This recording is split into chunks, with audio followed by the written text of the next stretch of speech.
मेरा नाम अक्षत है। मैं पेशे से एक वकील हूँ। एक दिन मैं अपने ऑफिस में हमेशा की तरह बैठा था। एक पार्टी आई, हाथ में पेपर बैग, झुर्रीदार चेहरा, बड़ी हुई दाढ़ी, गंदे कपड़े, और बोले, हम पूरे ज़मीन पर स्टे लगाना चाहते हैं। अन्य कौन से कागजात की आवश्यकता है और इसका कितना खर्च होगा। मैंने उन्हें बैठने को कहा। वो कुर्सी पर बैठ गए और उनके सारे दस्तावेज चेक किए। उनसे जानकारी लेने के बाद आधा घंटा लग गया और मैंने उन्हें बताया, आइए आपके मामले पर विचार करते हैं। आप ऐसा करें और 4 दिन बाद वापस आए। 4 दिन बाद पार्टी फिर उसी अवतार में आई। भाई के प्रति गुस्सा अभी भी कम नहीं हुआ था। मैंने उन्हें बैठने को कहा और वो बैठ गए। फिर मैंने बात शुरू की। मैंने आपके दस्तावेज देखे। आप दोनों भाई और एक बहन, आपके माता पिता आपके बचपन में ही चले गए थे। आपकी शिक्षा 90 पास, छोटे भाई MA BEd। आपने अपनी भाई की शिक्षा के लिए स्कूल छोड़ दिया, खेती में लंगोटी पर मेहनत की, नितिन जीजाजी के कुएं पर पत्थर फोड़े, गणेश बाबू के गन्ने के खेत में मेहनत की, लेकिन भाई की शिक्षा के लिए पैसे की कमी नहीं आने दी। एक बार बहन खेत में आ गई, भैंस को चढ़ा रही थी। आपका भाई स्कूल से आ गया था। कैसे वो भैंस को पीछे गया और उससे भैंस से संघत लग गए। संपूर्ण शरीर खून से लथपथ हो गया था। आप उसे कंधे पर उठाकर नज़दीकी गांव में ले गए। वास्तव में उस समय आपकी उम्र भी कुछ ज़्यादा नहीं थी। आपके भाई BA में एडमिशन लिया। आपने फिर से ज़ोरदार श्रम करना शुरू कर दिया, लेकिन अचानक उसे किडनी की समस्या होने लगी। बहुत सारे अस्पतालों में इलाज किया, बाहर की भी किया, लेकिन कुछ असर नहीं हुआ। अंत में डॉक्टर ने किडनी निकालने को कहा। अफसर बनने के बाद बहुत घूमना पड़ता है, काम करना पड़ता है। तुम्हें इससे ज़्यादा तकलीफ होगी। हम खेती में रहने वाले, गांव में एक किडनी होगी तो भी चलेगा।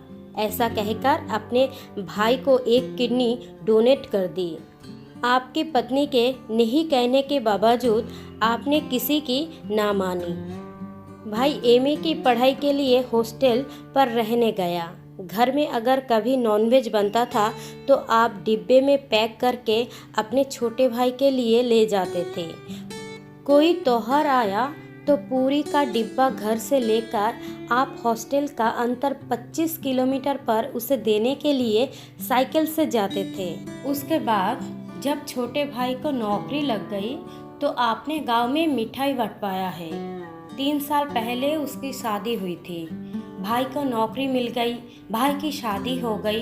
अब तुम पत्नी बच्चों के साथ सुखी रहोगे, लेकिन हुआ उल्टा ही। शादी के बाद से भाई घर नहीं आता। बुलाते तो कहता है, मैंने अपनी पत्नी को वचन दिया है। घर पर पैसा देता नहीं। पूछने पर कहता है कि कर्ज है। पिछले साल नागपुर में फ्लैट लिया। पूछा तो बोलता है कि कर्जा लेकर लिया है।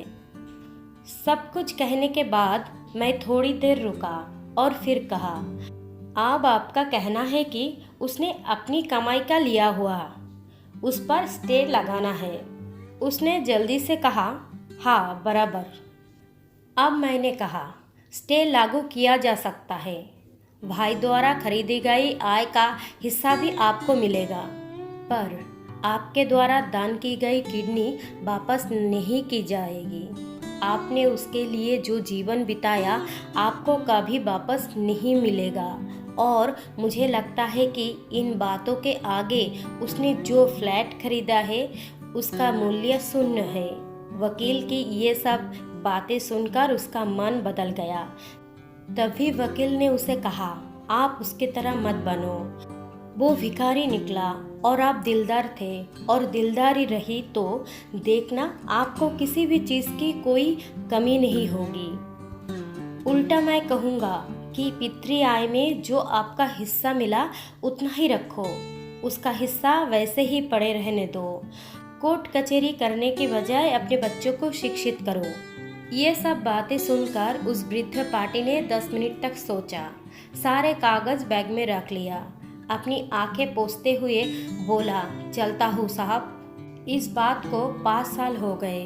एक दिन वो पार्टी अचानक ऑफिस आ गई, साथ में एक गोरा चिट्टा लड़का, हाथ में बैग था। मैंने कहा, इन्हें बैठने को। तभी वो बोला, मैं बैठने के लिए नहीं आया साहब, मिठाई देने आया हूँ। ये मेरा बेटा न्यूजीलैंड में रहता है, कल ही आया। अब गांव में 3 मंजिला घर है, 8-9 एकड़ खेती ली है। आप बोले थे कि कोर्ट कचहरी के लफड़े में मत पड़ो, इसलिए तभी से मैंने बेटी की पढ़ाई का रास्ता पकड़ा और मेरा सब अच्छा होता चला गया। उस पार्टी की बातें सुनकर मेरा दिल भर आया। गुस्से को योग्य दिशा दी तो वापस गुस्से का वक्त कभी आएगा ही नहीं और जीवन में पछतावा भी नहीं करना पड़ेगा।